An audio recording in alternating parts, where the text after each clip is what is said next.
All weekend, military helicopters and planes brought stranded Manitobans to safety. I'm glad I'm here, but I'm very tired. We're all very tired. All we want is a good shower. Serena Moore escaped Puckatawagan, a remote First Nations community where thousands were stuck for days. It was very hard, and there's lots of smoke. You couldn't even go out, and staying inside was worse. I'm happy my family's out! Some of those airlifted out then got on buses or trains to seek refuge in Winnipeg. Keeping the family together was our priority, and keeping calm was the second. As many as 17,000 people have fled their homes in Manitoba, and room is running out. First Nations leaders say many have nowhere to stay in Winnipeg since hotels are booked up. They're urging the province to force hotels to make room for evacuees. And it's really sad to see, our children having to sleep on floors. People are sitting, waiting in hallways, waiting outside. Manitoba's premier says about 3,500 evacuees are going to southern Ontario to free up space in Winnipeg. Oh, God. Fires raging in Saskatchewan forced more communities to evacuate over the weekend. Timber Bay's fire truck has been out of commission for years, so before fleeing, community members scattered hoses near hydrants to help remaining firefighters. Wind's going to shift from the east later on this afternoon, so we better get ready and be vigilant, I guess. Fires have forced about 4,500 people out of their homes in Alberta. Recent cool weather helped crews, but the province says it's still too dangerous to go home. The smoke from these fires has traveled as far south as Florida, but continued to choke those closest to the flames, with some in northern Manitoba voluntarily leaving their homes just to find clean air to breathe. Sam Sampson, CBC News, Edmonton. As you saw in Sam's report, evacuees from those remote communities in Manitoba are arriving first in the Pas.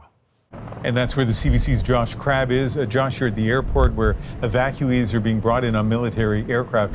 Tell us what you've been seeing. Ian, right behind me, you can see water bombers and a Hercules aircraft here to take evacuees from the Pas to Winnipeg.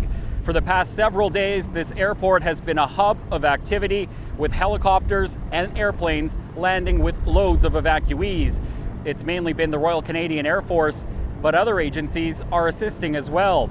This is where people from Puckatawagan are landing with nothing but a bag full of clothes and personal items. They've been telling me they're arriving tired, hungry, and stressed after waiting days to be rescued.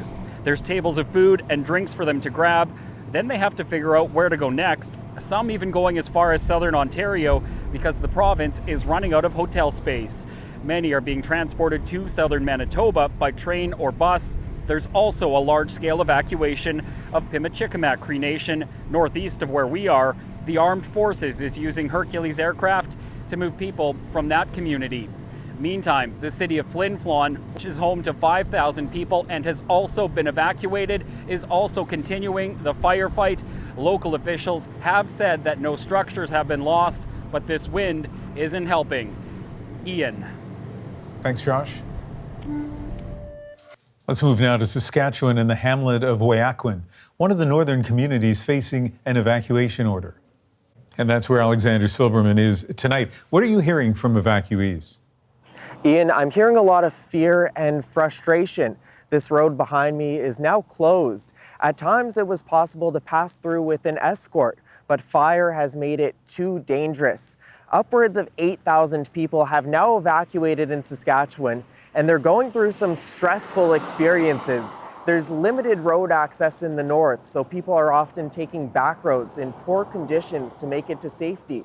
There's also widespread power outages, impacting gas stations' ability to pump gas, and cell service is down in many areas. And there's fewer and fewer places to stay. Hotels in Prince Albert and Saskatoon are full, and people are being told to drive 5 hours to Regina.